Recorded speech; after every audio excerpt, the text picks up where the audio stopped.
Hello, എല്ലാവർക്കും study സോണിൻ്റെ മറ്റൊരു ക്ലാസ്സിലേക്ക് സ്വാഗതം.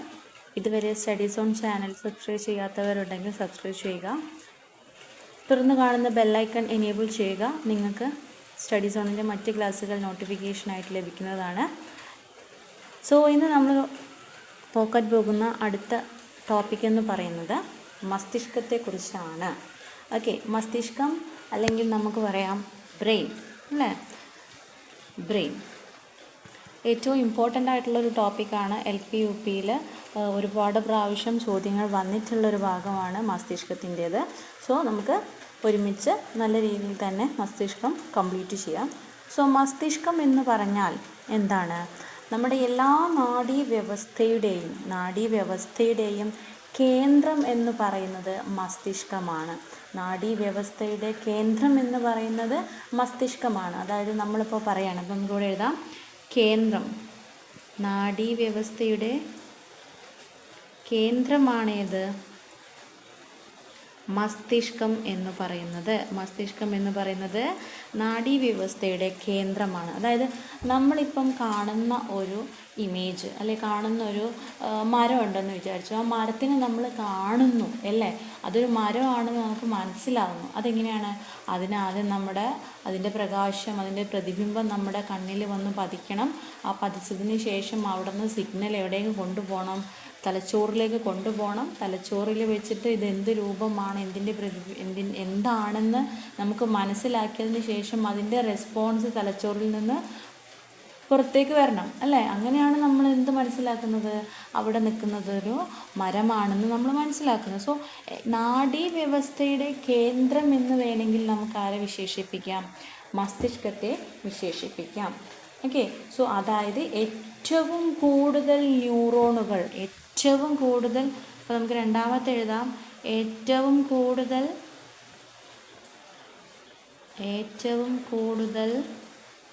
ന്യൂറോണുകൾ കാണുന്നത് എവിടെയാണ്? ഏറ്റവും കൂടുതൽ ന്യൂറോണുകൾ എവിടെയാണ് കാണുന്നത്? നമ്മുടെ തലച്ചോറിലാണ്. നാഡീവ്യവസ്ഥയിൽ ഏറ്റവും കൂടുതൽ ന്യൂറോണുകൾ കാണപ്പെടുന്നത് എവിടെയാണ്? മസ്തിഷ്കത്തിലാണ്. നമുക്കറിയാം മസ്തിഷ്കമുണ്ട്, അതേപോലെ തന്നെ എന്തുണ്ട്? നമ്മുടെ സുഷുമ്നയുണ്ട് അല്ലേ. സോ ഇതിൽ ഏറ്റവും കൂടുതൽ നാഡീവ്യവസ്ഥയിൽ ഏറ്റവും കൂടുതൽ കാണപ്പെടുന്നത് ഏതാണ്? സ്പൈനൽ കോഡും ഉണ്ട്, അതേപോലെ തന്നെ എന്തുണ്ട്? മസ്തിഷ്കവും ഉണ്ട് നമ്മുടെ നാഡീവ്യവസ്ഥ എന്ന് പറയുന്നതിൽ. സോ നാഡീവ്യവസ്ഥയിൽ പക്ഷേ ഏറ്റവും കൂടുതൽ ന്യൂറോൺസ് അല്ലെങ്കിൽ നാഡീകോശങ്ങളെ കാണുന്നത് എവിടെയാണ്? മസ്തിഷ്കത്തിലാണ്. ഇനി ഒരു മനുഷ്യ മസ്തിഷ്കത്തിൻ്റെ ഭാരം എന്ന് പറയുന്നത് 1.3 to 1.4 കിലോഗ്രാം ആണ്. ഓക്കെ, 1.3 to 1.4 കിലോഗ്രാം ആണ് ഒരു മനുഷ്യ മസ്തിഷ്കത്തിൻ്റെ ശരാശരി ഭാരം എന്ന് പറയുന്നത്. ഇനി മനുഷ്യ മസ്തിഷ്കം എന്ന് പറയുന്നത് ഏകദേശം ഒരു 8 വയസ്സ് വരെ എന്ത് ചെയ്യുന്നുണ്ട്? വളർച്ച ഉണ്ടാകുന്നുണ്ട്. സോ വളർച്ച പൂർത്തിയാകുന്നത് എപ്പോഴായിരിക്കും? ഏകദേശം മസ്തിഷ്കത്തിൻ്റെ വളർച്ച പൂർത്തിയാകുന്നത് ഏകദേശം ഒരു 8 വയസ്സോടു കൂടിയാണ്. ഇനി നമുക്കറിയാം നമ്മുടെ തലച്ചോറിനെ പൊതിഞ്ഞ് സംരക്ഷിക്കുന്നത് ആരാണ്? ഒരു അസ്ഥി പേടകമാണല്ലേ. തലച്ചോറിനെ പൊതിഞ്ഞു സംരക്ഷിക്കുന്നത് ആരാണ്? തലച്ചോറാണ്. ഒരു അസ്ഥി പേടകമാണ്. ആ അസ്ഥി പേടകത്തിനെ വിളിക്കുന്ന പേരാണെന്ത്? കപാലം, അല്ലെങ്കിൽ നമുക്കതിനെ എന്ത് വിളിക്കാം? ക്രേനിയം. Okay, cranium. എന്താണ് ഈ ക്രേനിയം അല്ലെങ്കിൽ കപാലം എന്ന് പറഞ്ഞാൽ? എന്താണത്? തലച്ചോറിനെ സംരക്ഷിക്കുന്ന അസ്ഥി പേടകമാണ്. അസ്ഥി പേടകത്തിനെയാണ് എന്ത് വിളിക്കുന്നത്? കപാലം അല്ലെങ്കിൽ ക്രേനിയം എന്ന് വിളിക്കുന്നത്. സോ ഈ കപാലം അല്ലെങ്കിൽ ക്രേനിയത്തെക്കുറിച്ച് പഠിക്കുന്ന ശാസ്ത്രശാഖയ്ക്കൊരു പേരുണ്ട്. എന്താണെന്നറിയാമോ? അതിനെ പറയുന്ന പേരാണ് ക്രേനിയോളജി. എന്താണ്? ക്രേനിയോളജി. ഓക്കെ, അത് മറന്നു പോകരുത്. കപാലത്തെക്കുറിച്ച് അല്ലെങ്കിൽ അസ്ഥിപേടകത്തെക്കുറിച്ച് പഠിക്കുന്ന ശാസ്ത്രശാഖയ്ക്ക് പറയുന്ന പേരാണ് ക്രേനിയോളജി. ഇനി എനിക്ക് പറയാനുള്ളത്, നമ്മുടെ തലച്ചോറ് സുഷുമ്ന ആയിക്കോട്ടെ, തലച്ചോറായിക്കോട്ടെ, ഇവിടെ സുഷുമ്ന കാണാനായിട്ട് പറ്റില്ല, താഴേക്ക് പോവാണത്. മെഡുല്ല ഒബ്ലോങ്കേറ്റയിൽ നിന്ന് പോവുകയാണ് എങ്ങോട്ടേക്ക്, സ്പൈനൽ നമ്മുടെ നട്ടെല്ല് നട്ടെല്ല് നിങ്ങൾക്ക് അറിയാമല്ലോ, നട്ടെല്ലിനകത്ത് നിറച്ചും എന്താണുള്ളത്, സ്പൈനൽ നമ്മുടെ ഈ സുഷുമ്നയാണ് ഇരിക്കുന്നത് കേട്ടോ. സോ ഈ തലച്ചോറ്, സുഷുമ്ന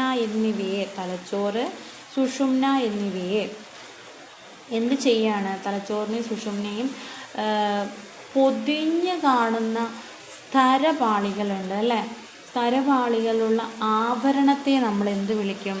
സോ ഇവരെ സംരക്ഷിക്കാനായിട്ട്, അതായത് ഇപ്പോൾ നമ്മളിപ്പോൾ തലച്ചോറിനെ കുറിച്ചല്ലേ പറയുന്നത്, അപ്പോൾ തലച്ചോറിനെ സംരക്ഷിക്കാനായിട്ട് ആദ്യം എന്താണുള്ളത്, കപാലമുണ്ട് അല്ലേ. കപാലം, അല്ലെങ്കിൽ നമുക്ക് പറയാം അതിനെ എന്ത് വിളിക്കാം, ഒരസ്ഥിപേടകം അല്ലെങ്കിൽ ക്രേനിയം എന്ന് വിളിക്കാം.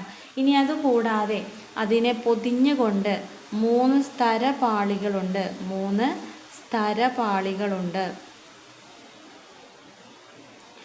അത് ആരേലൊക്കെ ഉണ്ട് ഈ 3 സ്ഥരപാളികൾ?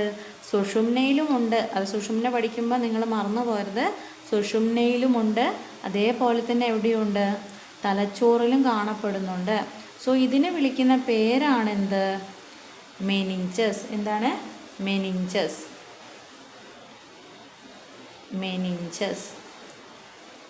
സോ ഈ മെനിഞ്ചസ് എന്ന് പറയുന്ന സ്ഥരപാളികൾ ആരെ സംരക്ഷിക്കുന്ന ഒരു ആവരണമാണ്? സുഷുമ്നയെയും തലച്ചോറിനെയും സംരക്ഷിക്കുന്ന ഒരു ആവരണമാണ്. അപ്പോൾ ഈ മെനിഞ്ചസ് എന്ന് പറയുന്ന ഈ സ്ഥരത്തിന് ഇടയിൽ, അതൊരു എന്താണ്, സ്ഥരമാണല്ലോ അല്ലേ, നമ്മുടെ സ്ഥരപാളികളാണ് എന്തെന്ന് പറയുന്നത്, മെനിഞ്ചസ് എന്ന് പറയുന്നത്. സോ ഈ പാളികൾക്കിടയിൽ എന്ത് നിറഞ്ഞിരിക്കുന്നുണ്ട്? ഒരു ദ്രവം നിറഞ്ഞിരിക്കുന്നുണ്ട്, ഒരു ഫ്ലൂയിഡ് നിറഞ്ഞിരിക്കുന്നുണ്ട്. ആ ഫ്ലൂയിഡിൻ്റെ പേരാണ് സെറിബ്രോ സ്പൈനൽ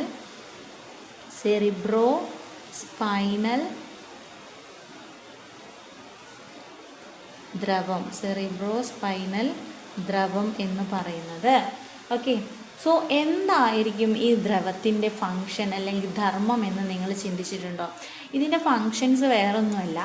അതായത് ഒന്നെന്ന് പറഞ്ഞാൽ മസ്തിഷ്ക കലകൾക്ക്, നമുക്കറിയാം തലച്ചോറിൽ ഒരുപാട് എന്തുണ്ട്, കലകളുണ്ടല്ലേ. സോ ഈ കലകൾക്കൊക്കെ എന്ത് ചെയ്യണം? പോഷകം കിട്ടണം അല്ലേ. സോ ഇവർക്ക് പോഷക ഘടകങ്ങൾ കൊടുക്കുക. അപ്പോൾ ഒന്ന് നമുക്ക് എന്ത് പറയാം, പോഷക ഘടകങ്ങൾ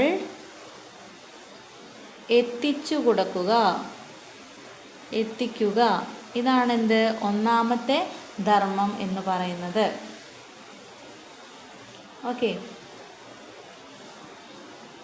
ഒന്നാമത്തെ ധർമ്മം എന്താണ്? പോഷക ഘടകങ്ങൾ എത്തിച്ചു കൊടുക്കുക.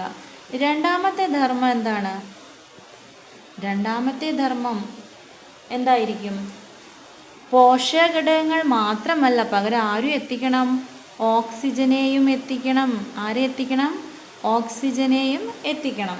പിന്നെ എന്താണ്? മസ്തിഷ്കത്തിനകത്തെ മർദ്ദം ക്രമീകരിക്കുക. എന്താണ്? മർദ്ദം ക്രമീകരിക്കുക. നാലാമതായിട്ട് എന്താണ്? ക്ഷതങ്ങളിൽ നിന്നും സംരക്ഷിക്കുക. എന്താണ്? ക്ഷതങ്ങളിൽ നിന്നും സംരക്ഷിക്കുക.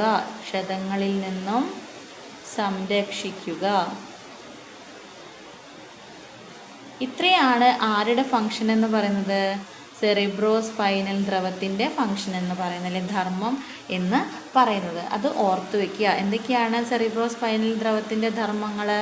പോഷക ഘടകങ്ങൾ നമ്മുടെ തലച്ചോറിലേക്ക്, മസ്തിഷ്കത്തിലേക്ക് എത്തിക്കുക, ഓക്സിജനെ സംവഹിച്ചുകൊണ്ട് വരിക, പിന്നെന്താണ്? മർദ്ദം ക്രമീകരിക്കുക. തലച്ചോറിനകത്തിരിക്കുന്ന ഉണ്ടാകുന്ന മർദ്ദം എന്ത് ചെയ്യുക? ക്രമീകരിക്കുക. അത് കഴിഞ്ഞ് എന്തെങ്കിലും ക്ഷതങ്ങൾ ഏൽക്കുകയാണെങ്കിൽ അതിൽ നിന്ന് സംരക്ഷിക്കാനും വേണ്ടിയിട്ടാണ് എന്തുള്ളത്? ഈ സെറിബ്രോ സ്പൈനൽ ദ്രവം ഉള്ളത്. ഇനി നമുക്ക് മസ്തിഷ്കത്തിനെ 3 പാർട്ടായിട്ട് തിരിച്ചിട്ടുണ്ട്. മസ്തിഷ്കത്തിനെ എന്തായി ചെയ്തിട്ടുണ്ട്? 3 പ്രധാന ഭാഗങ്ങളായിട്ട് തിരിച്ചിട്ടുണ്ട്. സോ മസ്തിഷ്കത്തിന് നമുക്ക് ഇങ്ങനെ എഴുതാം. 1 പൂർവ മസ്തിഷ്കം. എന്താണ്? പൂർവ മസ്തിഷ്കം, അല്ലെങ്കിൽ നമുക്കതിനെ ഫോർ ബ്രെയിൻ എന്ന് പറയാം. രണ്ടാമത്തേതാണ് മധ്യമസ്തിഷ്കം. മൂന്നാമത്തേതാണ് പിൻമസ്തിഷ്കം. ഏതാണ്? പിൻമസ്തിഷ്കം. മധ്യമസ്തിഷ്കത്തിനെ നമുക്ക് മിഡ് ബ്രെയിൻ എന്ന് വിളിക്കാം. മിഡ് ബ്രെയിൻ എന്ന് വിളിക്കാം. പിൻമസ്തിഷ്കത്തിനെ നമുക്ക് ഹിൻഡ് ബ്രെയിൻ എന്ന് വിളിക്കാം. എന്താണ്? Hint brain. സോ മസ്തിഷ്കത്തിനെ മൂന്നായിട്ട് തിരിച്ചിട്ടുണ്ട്. ഒന്നാണ് പൂർവ മസ്തിഷ്കം, രണ്ടാമത്തേത് മധ്യമസ്തിഷ്കം, മൂന്നാമത്തേത് പിൻമസ്തിഷ്കം എന്നിങ്ങനെയാണ് മൂന്നായിട്ട് തിരിച്ചിട്ടുള്ളത്. സോ ഈ പൂർവ മസ്തിഷ്കത്തിൽ ഉള്ള ആൾക്കാർ ആരൊക്കെയാണെന്ന് നോക്കാം. സെറിബ്രമുണ്ട്,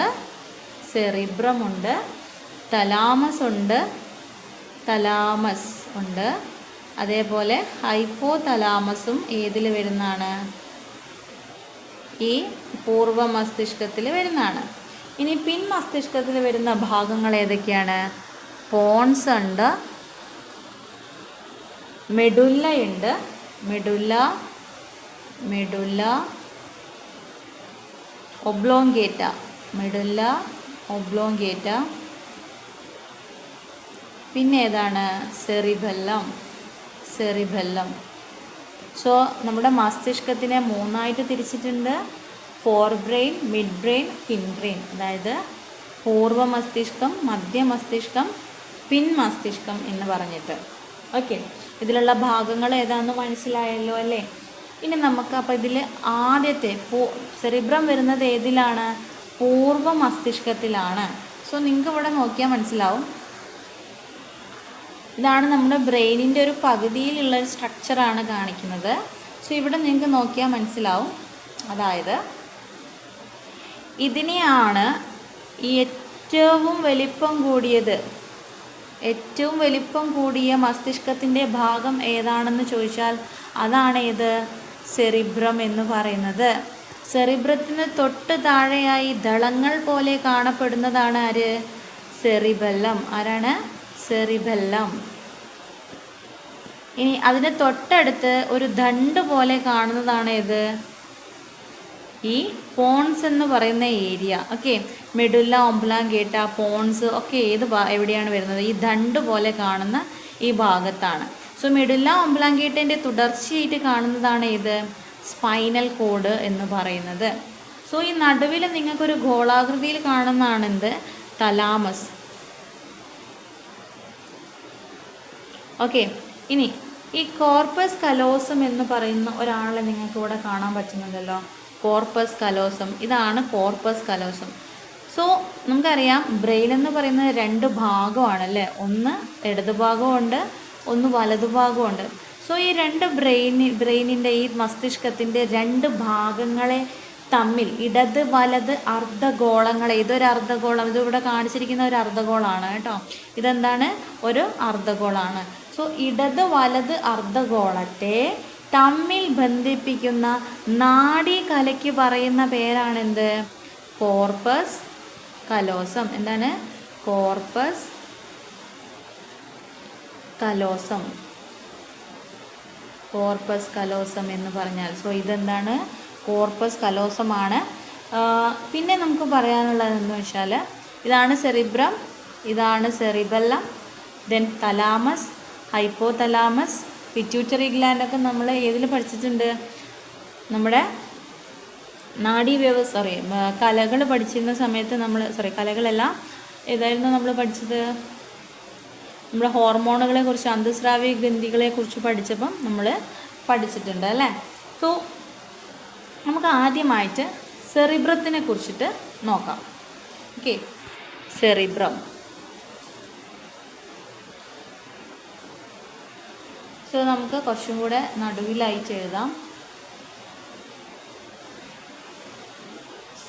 സെറിബ്രം.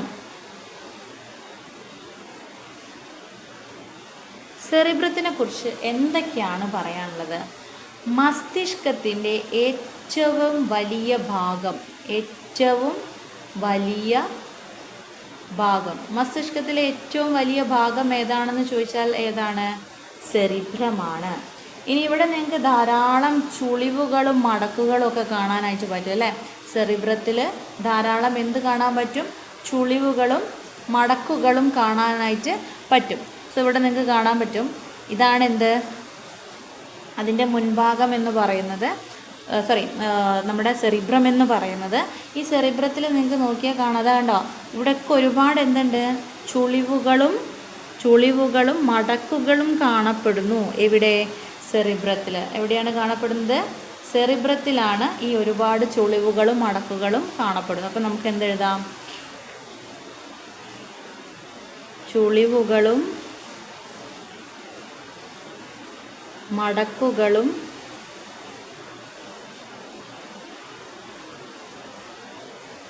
കാണുന്നു. ചുളിവുകളും മടക്കുകളും കാണുന്നു എന്ന് എഴുതാം. ഇനി ഈ സെറിബ്രത്തിൻ്റെ ഫങ്ഷൻ എന്തൊക്കെയാണ്? സെറിബ്രത്തിൻ്റെ ഫങ്ഷൻ എന്തൊക്കെയാണെന്നോ, ധർമ്മങ്ങൾ എന്തൊക്കെയാണെന്ന് നോക്കാം. എന്തൊക്കെയാണ്? ബുദ്ധിയുടെ കേന്ദ്രമാണ് സെറിബ്രം. ബുദ്ധിയുടെ കേന്ദ്രമാണ് സെറിബ്രം. ബുദ്ധി അല്ലേ? ബുദ്ധിയുടെ കേന്ദ്രമാണെന്ത്? സെറിബ്രം. അതേപോലെ ചിന്തയുടെ കേന്ദ്രമാണെന്ത്? സെറിബ്രം. ചിന്തയുടെ കേന്ദ്രമാണ് സെറിബ്രം. ഭാവനയുടെ കേന്ദ്രമാണ് സെറിബ്രം. ഭാവനയുടെ കേന്ദ്രമാണ് സെറിബ്രം. ഇനി വിവേചനത്തിൻ്റെ, അതായത് ഡിഫറൻഷ്യേറ്റ് ചെയ്യാൻ കഴിയുന്നത് എന്തുകൊണ്ടാണ്? സെറിബ്രം ഉള്ളത് കൊണ്ടാണ്. പിന്നെ ഓർമ്മ, നമുക്ക് സാധനങ്ങളൊക്കെ ഓർമ്മയിൽ നിൽക്കുന്നത് എന്തുകൊണ്ടാണ്? വസ്തുതകളൊക്കെ ഓർമ്മയിൽ നിൽക്കുന്നത്, നിങ്ങൾ പഠിക്കുന്നതൊക്കെ നിങ്ങളുടെ ഓർമ്മയിൽ നിൽക്കുന്നത് ആരുള്ളത് കൊണ്ടാണ്? സെറിബ്രം ഉള്ളത് കൊണ്ടാണ്. ആരുള്ളത് കൊണ്ടാണ്? സെറിബ്രം ഉള്ളത് കൊണ്ടാണ്. ഇനി ബോധം, ഇത്രയും കാര്യങ്ങൾ ആരുള്ളത് കൊണ്ടാണ് നിങ്ങൾക്ക് നടക്കുന്നത്? സെറിബ്രം ഉള്ളത് കൊണ്ടാണ് നടക്കുന്നത്. ഓക്കെ. ഇനി ജ്ഞാനേന്ദ്രിയങ്ങളുമായി ബന്ധപ്പെട്ട പ്രവർത്തനങ്ങൾ, ബന്ധപ്പെട്ട എല്ലാ പ്രവർത്തനങ്ങളും നിയന്ത്രിക്കുന്നതും ഇന്ദ്രിയാനുഭവങ്ങൾ ഉളവാക്കുന്നതുമായ തലച്ചോറിൻ്റെ ഭാഗമാണ് ഇത് സെറിബ്രം എന്ന് പറയുന്നത്. അതായത് ജ്ഞാനേന്ദ്രിയങ്ങൾ ഏതൊക്കെയാണ്? ത്വക്ക്, പിന്നെ ഏതാണ്? നാക്ക്, മൂക്ക്, പിന്നെ ഏതാ വരുന്നത്? ചെവി. ഇനി ഏതാ? ത്വക്ക്, നാക്ക്, മൂക്ക്, ചെവി, കണ്ണ്. ഇതാണെന്ത്? പഞ്ചേന്ദ്രിയങ്ങൾ അല്ലേ? സോ ഈ ഇന്ദ്രിയാനുഭവങ്ങൾ ഉളവാക്കുന്ന, ഇതിൻ്റെയൊക്കെ ഇന്ദ്രിയാനുഭവങ്ങൾ ഉളവാക്കുന്ന തലച്ചോറിൻ്റെ ഭാഗം ഏത് എന്ന് ചോദിച്ചാൽ ഏതാണ്? സെറിബ്രമാണ്. എന്താണ്? സെറിബ്രമാണ്. ഇനി മനുഷ്യനെ മറ്റു മൃഗങ്ങളിൽ നിന്നും വ്യത്യസ്തപ്പെടുത്തുന്ന തലച്ചോറിൻ്റെ ഭാഗം ഏതാണെന്ന് ചോദിച്ചാൽ ഏതാണ്? സെറിബ്രം. കാരണം സെറിബ്രം ഉള്ളത് കൊണ്ടാണ് നമ്മളതിൽ എന്തൊക്കെ നടക്കുന്നത്? ബുദ്ധി കൂടുന്നത്, ചിന്ത, ഭാവന, വിവേചനം, ഓർമ്മ, ബോധം, ഇങ്ങനത്തെ കാര്യങ്ങളൊക്കെ നമ്മുടെ സെറിബ്രത്തിലാണ് നടക്കുന്നത് അല്ലേ? സോ അതുകൊണ്ട് തന്നെ മനുഷ്യനെ മറ്റ് മൃഗങ്ങളിൽ നിന്നും വ്യത്യസ്തപ്പെടുത്തുന്ന തലച്ചോറിലെ ഭാഗം ഏതാണെന്ന് ചോദിച്ചാൽ ഏതാണ്? സെറിബ്രം ആണ്. ഇനി സെറിബ്രത്തിന് 2 തരത്തിലുള്ള ഭാഗങ്ങളുണ്ട്. സെറിബ്രത്തിന് നമ്മൾ പറയുകയാണെങ്കിൽ സെറിബ്രത്തിന് 2 ഭാഗങ്ങളുണ്ട്. ഓക്കെ. സോ ഇതാണ് സെറിബ്രം എന്ന് കൺസിഡർ ചെയ്യുക. ഇതാണ് സെറിബ്രം അല്ലേ?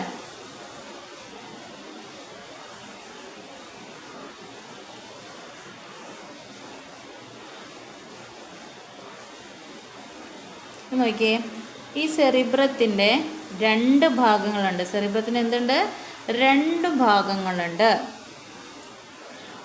അതായത് ഈ ഭാഗത്തിന് എന്ത് കളർ കൊടുക്കാം? ഈ കളർ കൊടുക്കാം. ഓക്കെ. ഈ ഭാഗം അറിയുന്നത് ഗ്രേ മാറ്റർ എന്നാണ്. എന്താണ്? Grey matter. സെറിബ്രത്തിൻ്റെ പുറംഭാഗം അറിയപ്പെടുന്നത് എന്താണ്? Grey matter. ഇതാണ് ഗ്രേ മാറ്ററാണ്. അതെന്തുകൊണ്ടാണ് ഗ്രേ മാറ്റർ എന്ന് പറയുന്നത്? അവിടെ എന്താണ്? നമ്മുടെ മൈലിൻ ഷീത്ത് അടങ്ങിയിട്ടുള്ള നാഡീവ്യൂഹങ്ങൾ കാണാത്തത് കൊണ്ടാണ് അതിനെ എന്ത് വിളിക്കുന്നത്? ഗ്രേ മാറ്റർ എന്ന് പറയുന്നത്. സോ നമുക്കിവിടെ എഴുതാം, സെറിബ്രത്തിന് 2 പാർട്ടാക്കിയിട്ട് തിരിക്കാം. ഏതൊക്കെയാണത്? ഗ്രേ മാറ്റർ ഉള്ള ഭാഗവും വൈറ്റ് മാറ്റർ ഉള്ള ഭാഗവും. ഓക്കെ. സോ 2 ഭാഗമാക്കിയിട്ട് തിരിച്ചിട്ടുണ്ട്, ഗ്രേ മാറ്ററും വൈറ്റ് മാറ്ററും. സെറിബ്രത്തിൻ്റെ വെളുത്ത നിറമുള്ള ഭാഗമാണ് ഇത്. ഇവിടെ എന്ത് നിറമായിരിക്കും ഉണ്ടാവുക? വെള്ള നിറമായിരിക്കും ഉണ്ടാവുക. എന്നാൽ ഇവിടെ എന്ത് നിറമായിരിക്കും ഉണ്ടാവുക? ചാര നിറമായിരിക്കും ഉണ്ടാവുക. സോ സെറിബ്രത്തിൻ്റെ ചാര നിറമുള്ള ഭാഗത്തെ ഗ്രേ മാറ്റർ എന്നറിയപ്പെടുന്നു. ഇതാണേത്? സെറിബ്രത്തിൻ്റെ ബാഹ്യഭാഗം. ഇതാണേത്? ബാഹ്യഭാഗം. എന്നാൽ വൈറ്റ് മാറ്ററിൻ്റെ കളർ എന്താണ്? വെള്ളയാണ്. ഇതിനെ എന്ത് ഭാഗം എന്നാണ് വിളിക്കുക? ആന്തരഭാഗം. എന്താണ്? ആന്തരഭാഗം എന്നാണ് വിളിക്കുന്നത്. ഓക്കെ. സോ ഗ്രേ മാറ്റർ ഉള്ള ബാഹ്യഭാഗത്തിനെ കോർട്ടെക്സ് എന്നും ആന്തരഭാഗത്തിനെ മെഡുല്ല എന്നുമാണ് വിളിക്കുന്നത്. ആന്തരഭാഗത്തിനെ മെഡുല്ല എന്നുമാണ് വിളിക്കുന്നത്. അപ്പോൾ എന്തൊക്കെ കിട്ടി? വൈറ്റ് മാറ്റർ എന്ന് പറഞ്ഞാൽ ആന്തരഭാഗമാണ്, വെള്ള നിറമാണ്, മെഡുല്ല എന്ന് വിളിക്കും. ഗ്രേ മാറ്റർ എന്ന് പറഞ്ഞാൽ എന്താണ്? ചാര നിറമാണ്, ബാഹ്യഭാഗമാണ്, കോർട്ടെക്സ് എന്ന് വിളിക്കും. ഓക്കെ ആണല്ലോ. എന്തുകൊണ്ടാണ് ഈ ഗ്രേ മാറ്ററും വൈറ്റ് മാറ്ററും എന്ന് നോക്കാം. സോ ഈ ഗ്രേ മാറ്റർ എന്ന് പറഞ്ഞാൽ നമുക്കറിയാം, ഇതാണ് നമ്മളെ എന്ത്?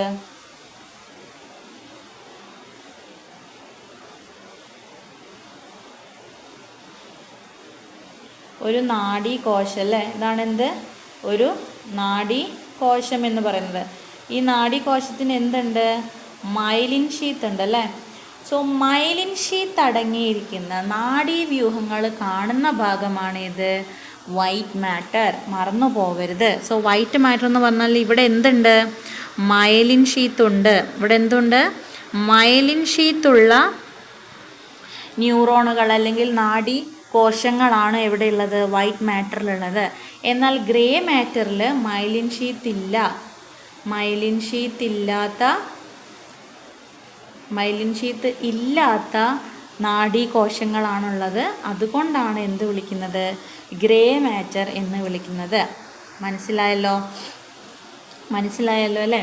സോ ഇത്രയാണ് നമുക്ക് സെറിബ്രത്തിൻ്റെ 2 ഭാഗങ്ങളെക്കുറിച്ച് പറയാനുള്ളത്. ഇനി വേറൊരു കാര്യം പറയാനുള്ളത്, ഞാൻ പറഞ്ഞു സെറിബ്രം, നമ്മുടെ തലച്ചോറ് 2 അർദ്ധഗോളങ്ങളാണല്ലേ. സോ ഈ ഒരു ഭാഗത്തും സെറിബ്രം ഉണ്ടാവും, ഈ ഒരു സ്ഥലത്തും എന്തുണ്ട്? സെറിബ്രം ഉണ്ട്. സോ നമ്മുടെ ലെഫ്റ്റും റൈറ്റുമാണ് അല്ലേ? ലെഫ്റ്റും റൈറ്റുമാണിത്. സോ റൈറ്റിലുള്ള നമ്മുടെ സെറിബ്രത്തിൻ്റെ വലത് അർദ്ധഗോളം എന്ന് പറയുന്നത് എപ്പോഴും ഏത് ഭാഗത്തെയാണ് നിയന്ത്രിക്കുന്നത്? ഇടതു ഭാഗത്തെയാണ് നിയന്ത്രിക്കുക. എന്നാൽ ഇടതു ഭാഗത്തിരിക്കുന്ന സെറിബ്രം എപ്പോഴും നമ്മുടെ വലത് ഭാഗത്തെയാണ് നിയന്ത്രിക്കുന്നത്. അത് മറക്കരുത്. സെറിബ്രത്തിൻ്റെ വലത്തെ അർദ്ധഗോളം നിയന്ത്രിക്കുന്നത് ശരീരത്തിൻ്റെ ഇടതു ഭാഗമാണ്. എന്നാൽ സെറിബ്രത്തിൻ്റെ വലത്തെ അർദ്ധഗോളം നിയന്ത്രിക്കുന്നത് ശരീരത്തിൻ്റെ ഇടതു ഭാഗത്തെയും, സെറിബ്രത്തിൻ്റെ ഇടത്തെ അർദ്ധഗോളം നിയന്ത്രിക്കുന്നത് ശരീരത്തിൻ്റെ വലത്ത് ഭാഗത്തെയുമാണെന്ന് ഓർക്കുക. ഇനി ഞാനൊരു ചോദ്യം ചോദിക്കുകയാണ്. തലയ്ക്ക് ക്ഷതമേറ്റ ഒരാളുടെ സംസാരശേഷി എന്തായിപ്പോയി? തകരാറിലാവാനുള്ള കാരണം എന്തുകൊണ്ടായിരിക്കാം? കാരണം സെറിബ്രത്തിന് എന്ത് പറ്റി? കേട് പറ്റിയത് കൊണ്ടാണ്. കേട് പറ്റിയത് കൊണ്ടാണ്. സോ സംസാരശേഷിയുമായി സെറിബ്രത്തിന് ഭാഗം ഏതാണ്? സംസാരശേഷിയുമായി ഇവിടെ എഴുതാം. സംസാരശേഷി സെറിബ്രത്തിലെ ഏത് ഭാഗമാണ് നമുക്ക് സംസാരശേഷിക്ക് ഉതകുന്നത് എന്ന് ചോദിച്ചാൽ ഏതാണ്? ബ്രോക്കാസ് ഏരിയ ആണ്. ഏതാണ്? ബ്രോക്കാസ് ഏരിയ ആണ്. മറക്കരുത്, ബ്രോക്കാസ് ഏരിയ.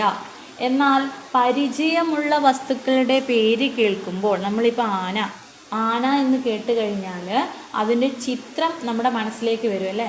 ആന എന്ന് കേട്ടാൽ എന്താണ് ആന എന്നുള്ളത് നമ്മുടെ മസ്തിഷ്കത്തിൽ അല്ലെങ്കിൽ നമ്മുടെ ബ്രെയിനിൽ നമ്മൾ ഓർത്തെടുക്കും. നമുക്കതൊരു നമ്മുടെ മുന്നിൽ കാണുന്ന പോലെ ഒരു അനുഭവം നമുക്കുണ്ടാവും ആന എന്ന് പറഞ്ഞാൽ അല്ലേ? ഇപ്പം നിങ്ങളെല്ലാവരും മനസ്സിലും ഇപ്പം ഞാൻ നിങ്ങളോട് പറയണത്, നിങ്ങളൊരു നിങ്ങളൊരു പൂച്ചയെ നോക്കൂ എന്ന് പറഞ്ഞു, നിങ്ങളുടെ മുന്നിൽ പൂച്ചയൊന്നുമില്ല, ഒരു പൂച്ച മുന്നിലുണ്ടല്ലോ എന്ന് ചോദിച്ചാൽ തന്നെ മതി. ഒരു പൂച്ച എന്ന് കേൾക്കുമ്പോൾ തന്നെ നിങ്ങൾ മനസ്സിലേക്ക് എന്ത് വരും? പൂച്ച എന്ന് പറയുന്നൊരു ചിത്രം വരും. അല്ലെങ്കിൽ നിങ്ങൾ ഇനിയിപ്പോൾ നിങ്ങൾക്ക് അറിയുന്ന ആൾക്കാരെ ആരെങ്കിലും ഒരാളെ പേര് നിങ്ങൾ പറയുമ്പോഴത്തേക്ക് അത് ഇന്ന ആളാണെന്ന് നിങ്ങളെ മസ്തിഷ്കത്തിൽ എന്ത് ചെയ്തിട്ടുണ്ട്, ഒരു കോപ്പി ഫോം ചെയ്യുന്നുണ്ട് അല്ലേ. സോ അങ്ങനെ സഹായിക്കുന്ന സെറിബ്രത്തിൻ്റെ ഒരു ഭാഗമാണ് ഇത് വെർണിക്സ് ഏരിയ. ഏതാണ്? Wernicke's area. ഓക്കെ, സോ ഇത്രയാണ് നമുക്ക് സെറിബ്രത്തിനെ കുറിച്ചിട്ട് പഠിക്കാനായിട്ട് ഉള്ളത്. സോ ഐച്ഛിക പ്രവർത്തനങ്ങളെ നിയന്ത്രിക്കുന്ന, നമുക്കിവിടെ എഴുതാം ഒരു കാര്യം കൂടെ എഴുതാം, ഐച്ഛിക പ്രവർത്തനങ്ങളെ നിയന്ത്രിക്കുന്നത് ആരാണ്? സെറിബ്രമാണ്. ഐച്ഛിക പ്രവർത്തനങ്ങളെ നിയന്ത്രിക്കുന്നത് ആരാണ്? സെറിബ്രമാണ്. ഐച്ഛിക പ്രവർത്തനവും അനൈച്ഛിക പ്രവർത്തനവും ഉണ്ടല്ലേ. ഐച്ഛിക പ്രവർത്തനം എന്ന് പറഞ്ഞാൽ നമ്മളെ ഇച്ഛാനുസരണം നടക്കുന്ന പ്രവർത്തനങ്ങൾ. ഇപ്പോൾ എഴുതുക എന്നുള്ളത് നമ്മളെ ഒരു ഡിമാൻഡാണല്ലേ. നമ്മൾ എഴുതണ്ടെന്ന് വിചാരിച്ചാൽ നമുക്ക് എഴുതാൻ കഴിയില്ല. അതേപോലെ നമ്മൾ പാടണ്ടെന്ന് വിചാരിച്ചാൽ നമ്മൾ പാടില്ല. നമ്മൾ കാണണ്ടെന്ന് വിചാരിച്ചാൽ നമ്മൾ കണ്ണങ്ങ് അടയ്ക്കും അല്ലേ. സോ ഇങ്ങനെയുള്ള പ്രവർത്തനങ്ങളാണ് ഐച്ഛിക പ്രവർത്തനം. നമ്മുടെ ഇച്ഛാനുസരണം നടക്കുന്ന എല്ലാ പ്രവർത്തനങ്ങളും ആരുടെ കൺട്രോളിലാണെന്നാണ് പറയുന്നത്? സെറിബ്രത്തിൻ്റെ കൺട്രോളിലാണ് എന്നാണ് പറയുന്നത്. സോ ഇനി നമുക്ക് സെറിബെല്ലത്തിലേക്ക് പോവാം.